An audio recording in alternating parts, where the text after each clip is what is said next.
안녕하세요. 건강지킴이 아나운서 고유경입니다.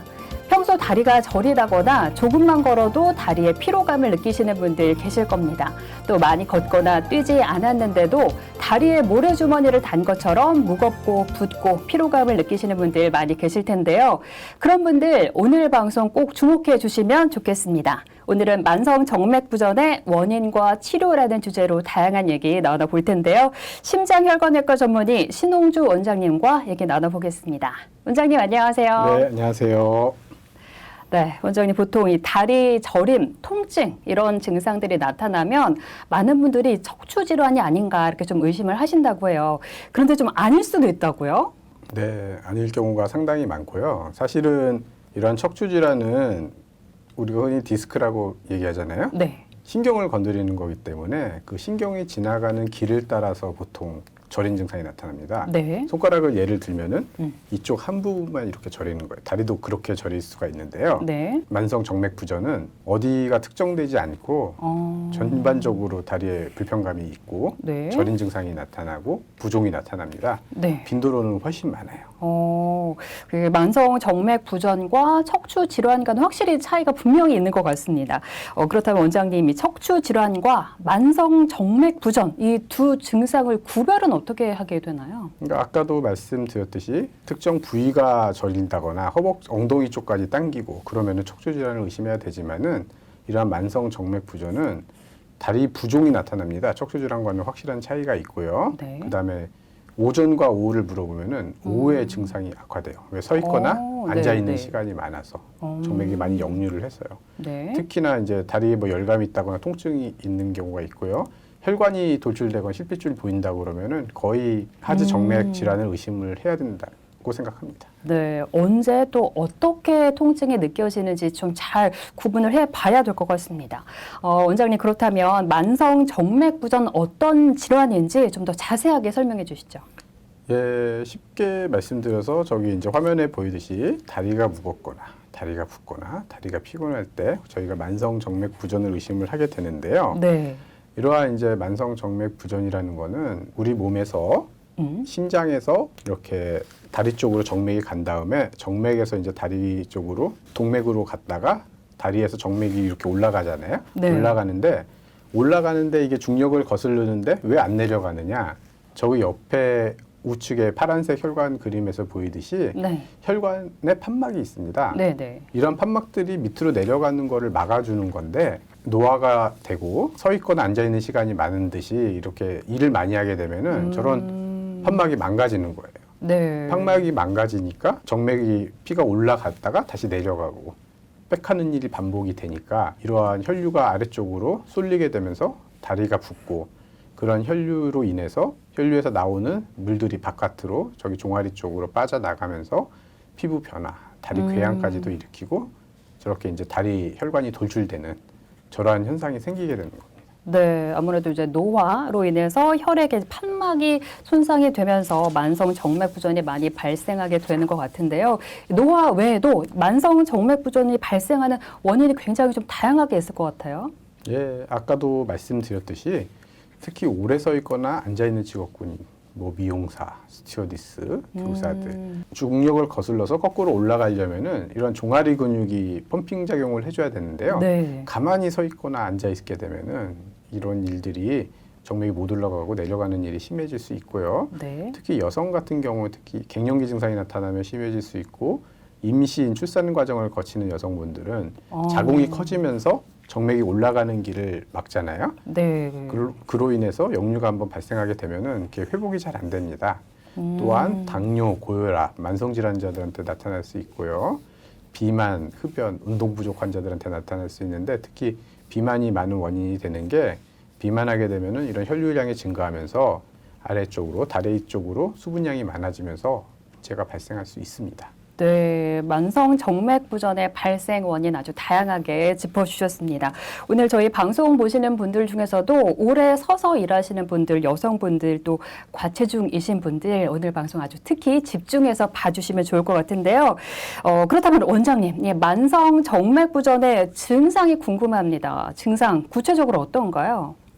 다리가 저리죠. 다리가 저리고 다리가 붓는다고 표현하고요. 대부분 양측 다리가 다 붓고요. 네. 특히나 오후에 심하고요. 네. 제일 제가 중요하게 보는 거는 다리 위에 쥐가 나느냐. 아. 자다가 쥐가 난다. 그런 증상이 나타나면 거의 확실하다고 생각을 할 수 있습니다. 네. 오후에 주로 이 통증이 느껴지고 특히 자다가 쥐가 나면은 만성 정맥 부전일 증상일 수가 있다라고 말씀을 해주셨습니다.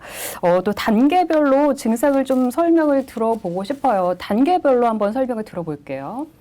예, 만성 정맥 부전의 단계별 증상 보면은 저렇게 맨 왼쪽 그림 같이도 이미 저기도 좀 진행을 한 거긴 한데요. 실제로는 눈으로 보일 정도는 아니고요. 다리가 붓고 이제 저쪽이 나타나다가 조금씩 실핏줄이 이제 보이는 거죠. 저렇게 네. 늘어나는 게 되고요. 그 다음에 좀 더 진행하게 되면은 아까 혈관 돌출한 사진도 있지만은 네. 저렇게 색깔이 많이 진해지게 되고 더 심해지는 환자들은 저렇게 이제 쉽게 말해서 허는 거죠. 왜냐면은 물이 다리에 많이 차 있다. 그렇게 생각을 하시면 됩니다. 그럼 네. 저렇게 이제 색깔 변화까지 나타나면은 치료를 하더라도 저 색깔 변화는 돌아오지 않습니다. 네. 저렇게 되기 전에 치료를 하시는 게 좋습니다. 네, 지금 뭐 1단계, 2단계, 3단계 이렇게 단계별로 증상을 쭉 설명을 해 주셨습니다. 그런데 이제 설명과 또 사진을 보다 보니까 비슷한 증상, 하지정맥류라는 질환이 떠오르는데요. 차이가 있을 것 같아요. 어떤 차이가 있을까요? 쉽게 말씀드려서 만성 정맥 부전이 훨씬 큰 개념이고요. 만성 정맥 부전이라는 거는 우리 몸의 정맥 시스템이 깊이 있는 정맥이 있고 심부 정맥이라는 게 있고 겉에 있는 표재성 정맥이라는 게 있습니다. 네. 두 개가 다 역류를 하는 건데요. 표재성 정맥이 역류를 하다가 버티다 못해서 늘어나서 겉으로 보일 정도로 돌출이 돼 있는 거예요. 그러면은 그때 우리가 그거를 하지정맥류라는 게 이제 구슬같이 우둘투둘하다는 얘기거든요. 네. 그러니까 만성 정맥 부전이 훨씬 큰 개념이고요. 하지 정맥류는 거기서 이제 특정하게 나타나는 경우를 얘기를 합니다. 제가 얼추 계산을 했을 때는 하지 정맥류 환자가 10이라면은 하지 정맥 부전 환자는 90이라고 생각을 하시면 됩니다. 훨씬 많습니다. 네, 하지정맥류보다 만성정맥부전이 훨씬 더 큰 개념이고 하지정맥류가 10이라면 만성정맥부전 환자는 90이다. 이렇게 훨씬 더 많이 차지를 한다라고 설명을 해주셨습니다. 만성정맥부전 아까도 1단계, 2단계, 3단계 이렇게 사진으로 또 보여주셨는데 방치를 하다 보면 이런 뭐 염증, 궤양 그리고 피부까지 색깔이 변하게 되는 좀 보기에도 안 좋은 그렇게 좀 발전을 하게 되는 것 같아요. 만성정맥 부전 진단은 어떻게 하게 되나요? 눈으로 봤을 때 혈관이 늘어나 있으면 당연히 이제 정맥류를 진단할 수 있고요. 그 다음에 이제 초음파를 통해서 진단을 할 수 있습니다. 지금 화면에 보이는 초음파가 우리 표재성 정맥을 본 건데요. 정맥을 눌러가지고 역류를 하는지 안 하는지 그 시간을 확인을 하면 됩니다. 네. 그렇게 해서 진단을 할 수 있습니다. 네, 초음파로 진단을 할 수 있다. 이렇게 사진으로 보여주셨는데 초음파로 진단하는 또 영상이 준비가 돼 있다고 해요. 영상을 보면서 자세하게 설명해 주실까요? 네, 저게 이제 환자분이 서 있는 상태에서 저희가 검사를 하는 게 중요하거든요. 왜냐, 서 있어야 역류되는 걸 확인할 수 있으니까요. 누워 있으면 확인이 어렵습니다. 네. 그래서 저기 이제 다리에서 정맥을 잡아내고요. 정맥을 잡아낸 상태에서 다리를 조여주면은 저렇게 혈류가 변하는 걸 저희가 확인할 수 있거든요. 네네. 방향이 바뀌는 거죠. 혈류의 방향이. 원래는 위로만 올라가야 되는데 아래로 내려가는 거를 저희가 확인을 하면은 그렇게 진단을 할 수가 있습니다. 네, 만성 정맥 부전은 초음파로 진단을 하고 또 어떻게 과정이 이루어지는지 영상으로도 한번 확인을 해봤습니다. 그럼 이런 과정을 거쳐서 진단이 내려졌으면 이제 치료를 해야 될 텐데요. 치료에는 어떤 방법이 있을까요? 정맥 활성 약물, 그러니까 이제 약물은 정맥에서 피가 내려오면은 그 피가 밖으로 빠져나가지 못하게, 그래서 네. 부종을 막아주는 그러한 약물 치료를 할 수 있겠고요. 네. 그다음에 압박 스타킹을 신으라고 하는데요. 네네. 그 이유는 종아리 압력이 올라가야 내려가는 게 덜 하는 거죠. 궁극적인 치료는 아닙니다. 네. 마찬가지로 공기압 다리 마사지기, 아까도 말씀드렸듯이 종아리 근육이 펌핑을 하면서 정맥을 짜주잖아요. 네. 마찬가지로 같은 효과를 기대를 하는 겁니다. 그래서 우리가 공기압 일정하게 수축됐다가 이완됐다가 반복되잖아요.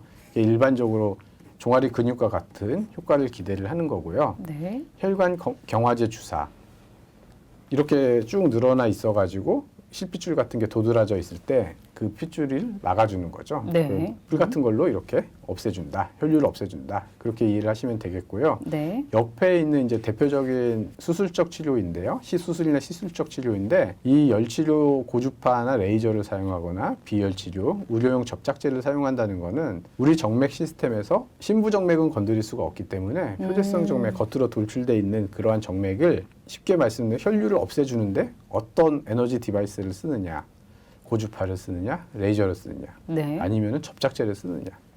원칙은 혈류를 없애주는 겁니다. 그 혈관을 이제 쉽게 얘기해서 옛날 같은 경우에는 뜯어내고 없애줬는데 요즘은 그냥 그 혈관은 놔둔 상태에서 혈류만 없애주는 그러한 시술적 치료가 있을 수 있겠습니다. 네, 뭐 약물, 주사, 열 치료 등 아주 다양한 시술법이 존재하는 것 같습니다. 그렇다면 원장님 설명해 주신 치료법을 통해서 첫 번째 사례 살펴볼까요? 환자분 47세 남자 환자고요. 다리가 자주 저리고 제가 쥐가 난다고 했죠. 밤마다 또 힘들어했어요. 네. 근데 이런 환자가 물리치료, 뭐 주사치료에도 효과가 없었고 약을 먹어도 효과가 없어서 치료 전에 저렇게 혈관이 돌출됐었는데 저희가 경화요법을 치료를 하고 레이저 치료를 해서 말끔하게 예뻐졌죠, 다리가. 네, 저렇게 치료가 될 수 있습니다. 네, 진짜 말끔하게 예뻐진 건강해진 다리 확인을 해볼 수가 있었습니다. 지금 보시는 사례는 예후가 좋은 사례입니다. 개인의 증상이나 치료 시기, 치료 후 관리에 따라서 결과는 달라질 수 있습니다. 원장님, 예후가 좋았던 사례 또 한번 찾아볼 수 있을까요?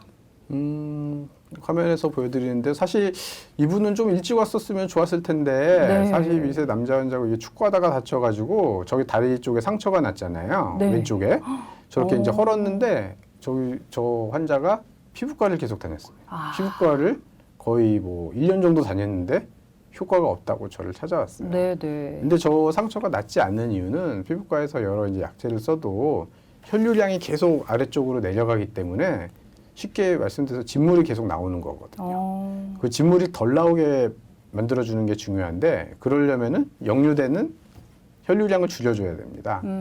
그래서 제가 이제 그 표재성 정맥을 묶어주고 그렇게 보니까 나중에 이제 저렇게 뽀송뽀송해졌죠. 네. 좋아지긴 했지만은 결국은 저런 색깔 변화가 옅어지긴 했지만 좀 남아 있습니다. 네, 그러네요. 그래도 환자분은 대단히 만족해 하셨습니다. 네. 마찬가지로 옆에 있는 환자분도 35세 남자 환자인데요. 저렇게 피부가 이제 착색되고 진물이 나가지고 저게 이제 사진상으로 보면은 사진상으로 보는 것보다는 더 심했는데 저거 이제 쉽게 만지면은 막 물이 나올 정도였거든요.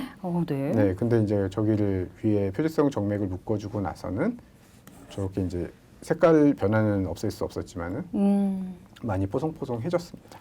네, 이렇게 뭐 외상으로 다친 후에도 피부과 치료를 계속 받아도 효과가 별로 없다. 또 피부가 착색이 된 상태로 유지가 된다 하시는 분들은 피부 치료만 하시지 마시고요. 이런 만성 정맥 부전인지도 한번 좀 확인을 해 보셔야 될 것 같습니다. 또 이렇게 지금 여러분들도 화면을 통해서 확인을 하셨지만 변색된 피부는 돌아오지 않는 만큼 정말 빠른 치료 절대로 미루면 안 될 것 같아요. 네, 미루면 안 됩니다. 네, 이 초기 치료 굉장히 중요할 것 같은데 초기 치료 많이 중요하겠어요. 네, 초기 치료가 중요하죠. 사실 혈관이 늘어나 있고 돌출되면 누구나 다 알 수 있거든요. 네. 근데 제가 이제 항상 강조하는 거는 그렇게 되기 전에 치료를 받는 게 중요하고 대부분의 이제 이런 환자분들이 오해를 하시는 게 네. 이러한 하지 정맥류 수술을 하고 나면은 그다음 다 해결된 걸로 알고 있어요. 그렇지 않거든요. 제가 환자분한테 설명드릴 때 이거는 당뇨나 고혈압 같은 거다. 계속 관리해야 계속 된다? 관리를 해야 되고 약을 네. 계속 드셔야 되고 관리를 하셔야지 제가 더 좋아지게 만들지는 못하고 더 나빠지는 거를 늦춰주는 거다. 그렇게 이해를 하셔야 됩니다. 네, 뭐 초기 치료도 중요하지만 치료 후에도 완치가 아니라 꾸준하게 관리를 해야 된다라는 중요성을 설명을 해주셨습니다. 원장님, 그런데 여기서 또 궁금한 게 하나가 있는데 만성 정맥 부전을 자가 진단을 해서 알 수 있는 방법이 있을까요?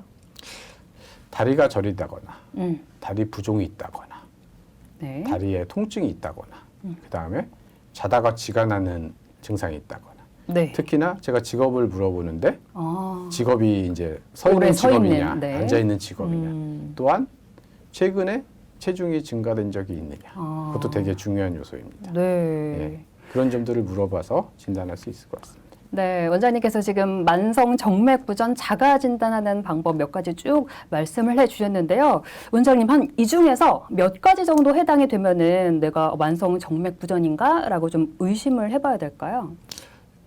다리 저림, 다리 부종, 다리 통증, 자다가 쥐가 나는 증상, 아니면 체중이 증가한다거나 앉아 있는 시간이나 서 있는 시간이 많은 경우 한 3가지 이상 되면은 저희가 그거라고 진단을 할 수 있을 것 같습니다. 네. 최종적으로는 초음파 검사를 해야 되죠. 네, 그렇겠죠. 이렇게 뭐 자가 진단해서 요즘 좀 다리가 아프다 싶으신 분들 자가 진단도 중요하겠지만 이런 증상이 나타나신다면 반드시 전문의를 꼭 찾아가셔서요. 초음파로 꼭 진단을 해보시면 좋겠습니다. 원장님 계속 사례 좀 살펴볼게요. 또 다른 사례 있을까요? 예, 화면에서 보시면은 저기 이제 38세 남성이고요. 통증이 너무 심하고 다리 무겁고 발에 쥐가 계속 나고 이런 환자분들은 진단하기가 사실은 쉽죠. 저렇게 종아리 쪽에 혈관이 많이 돌출돼 있잖아요. 네. 저희가 이미 보는 순간 하지 정맥류이고 이거 미용상으로도 좀 보기가 안 좋기 때문에 네. 근데 이제 사실은 이렇게 갖고 계셔도 본인이 증상이 없으면은 그냥 계속 계시는 분들이 있어요. 네, 네. 여성분들 같은 경우에 저 미용적인 목적으로 특별한 증상이 없어도 저걸 해결해 달라고 찾아오시는 분들이 있는데 네. 남성분들은 저렇게 될 정도면 꽤 시간이 흐른 건데 음. 본인이 이제 불편한 게 생겨서 오신 거고요. 네. 그래서 저기 아까 말씀드렸던 이제 시술을 해서 되게 예쁘게 잘 됐죠. 네. 저렇게 치료가 깨끗해졌네요. 됐습니다. 예. 또 마찬가지로 이제 47세 남자 환자고요. 이제 회사에 앉아 있고 다리가 붓고 저린 증상, 쥐가 나는 증상들이 나타났고요. 그래서 저희들이 이제 저게 환자분들이 서 있을 때 어디 혈관이 돌출돼 있나를 저렇게 표시를 해놓습니다. 수술할 때 이제 찾기 쉬우라고. 왜냐하면 수술할 때는 누워 있기 때문에 네. 저게 이제 혈관 돌출돼 있는 거를 찾기가 어렵거든요. 그래서 저런 환자들 같은 경우에는 이제 혈관이 좀 작거나 그러면은 아까 경화요법이라고 그래가지고 네. 주사 치료를 해결을 할 수도 있고요. 수술실에서 치료를 해서 예쁘게 잘 됐습니다. 저것도. 네, 남자분들이지만 그래도 다리가 깨끗하고 건강하면 더 좋은 거잖아요. 깨끗하게 치료가 된 모습을 확인을 해봤습니다. 이렇게 또 같은 치료더라도 개인의 증상이나 정도에 따라서 치료 기간이나 효과는 다를 수 있다는 거 한번 살펴봤고요. 원장님, 만성 정맥부전에 잘 걸리는 성별이나 연령대 뭐 이런 것도 있을까요? 남성이냐 여성이냐 그러면 여성이 좀 더 잘 발생하는 편이고요. 네. 특히나 여성의 이제 임신, 출산 같은 이벤트가 생기면은 네. 이런 자궁이 커지고 그래서 그때 문제가 이제 정맥 역류가 생기면은 좀 더 빨리 발생을 할 수 있겠죠. 그 다음에 이제 10대에서 20대에는 잘 나타나지 않고요. 보통 이제 30대 이상이 지나면서 30대에서 60대가 90% 이상을 차지하고요. 70대 이상이 안 나타난다는 게 아니라 이제 활동이 줄어들기 때문에 노출이 좀 덜 되긴 하지만은 하여튼 나이가 들수록 좀 더 생긴다. 그 다음에 이런 정맥류 환자라고 그랬잖아요. 네. 이거는 이제 드러나는 환자들이고요. 실질적인 이제 정맥 부전 환자는 아직 통계로서 확인하기가 쉽지 않거든요. 네. 정맥이 돌출돼 있는 걸 확인하기 어렵기 때문에. 근데 이러한 증상 있는 환자들을 살펴본다면은 나이가 들수록 점점 늘어날 거다라고 생각을 하시면 될 것 같습니다. 네, 30대부터 60대가 90% 이상을 차지한다라고 하니까 연령대가 굉장히 광범위한 그런 질환인 것 같고요. 여성분들이라면 조금 더 신경 쓰시고 주의하셔야 될 것 같습니다. 그런데 원장님이 만성 정맥 부전처럼 비슷하게 다리가 아프고 피곤하기도 한데 막상 알고 보니까 만성 정맥 부전은 아닌 경우도 있을 것 같아요. 이렇게 만성 정맥 부전과 혼동할 수 있는 질환도 있을 것 같은데 어떤 게 있을까요? 그렇게 많지는 않은데요. 근데 이제 사실은 다리가 붓고 저리고 그럴 때 저희들이 다른 질환을 감별해야 되는 게 콩팥이 안 좋은지, 심장이 안 좋은지는 확인을 해야 됩니다. 네.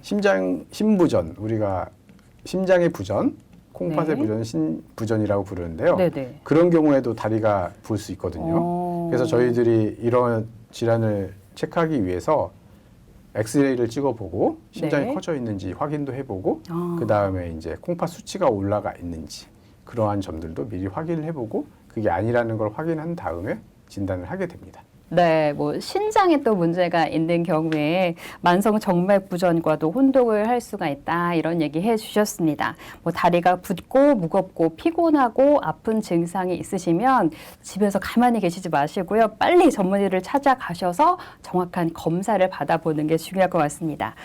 그런데 원장님, 이 만성 정맥 부전 치료 시 환자들이 알아야 할, 뭐 주의해야 될 점들, 부작용 이런 것도 있을 것 같습니다. 어떤 게 있을까요?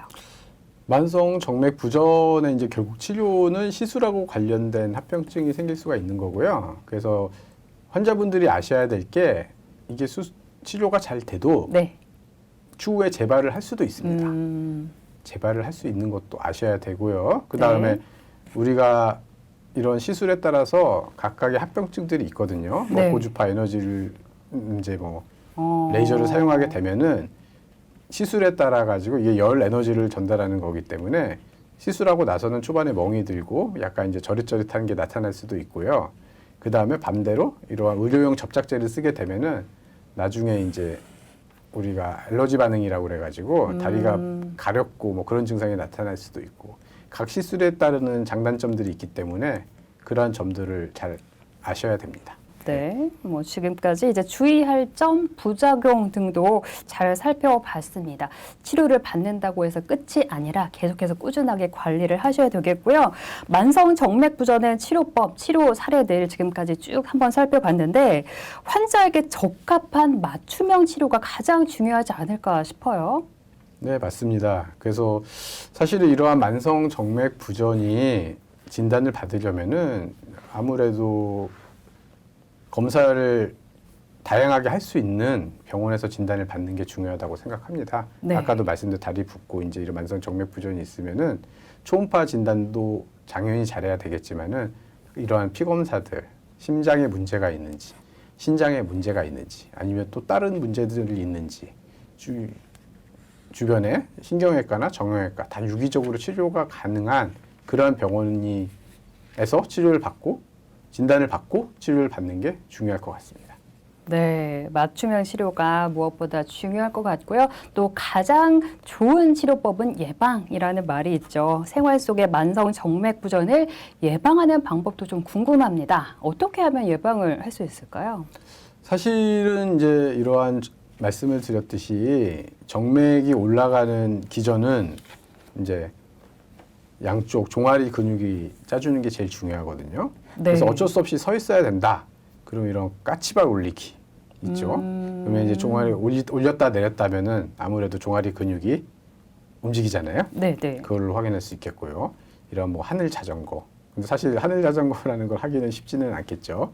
그래서 일상적인 생활할 때는 까치발 올리기나 저런 의자 스쿼트 이런 거를 해서 근육 강화를 시키고 그쪽에 수축이 되면은 아무래도 그 펌핑 작용에 의해 가지고 그 정맥이 위로 올라갈 수 있으니까 이러한 운동을 하시면은 도움이 될 거라고 생각이 됩니다. 네, 지금 원장님이 설명해 주신 까치발 올리기, 하늘 자전거, 의자 스쿼트 이런 맨손 운동은 다이어트에만 좋은 줄 알았는데 또 다이어트뿐만 아니라 만성 정맥 부전을 예방하는 데도 참 많이 도움이 된다. 이런 말씀해 주셨습니다. 자, 이번 시간에는 만성 정맥 부전의 원인과 치료라는 주제로 아주 다양하게 살펴봤습니다. 오늘 좋은 말씀 전해 주신 심장혈관외과 전문의 신홍주 원장님 오늘 말씀 감사합니다. 네, 감사합니다.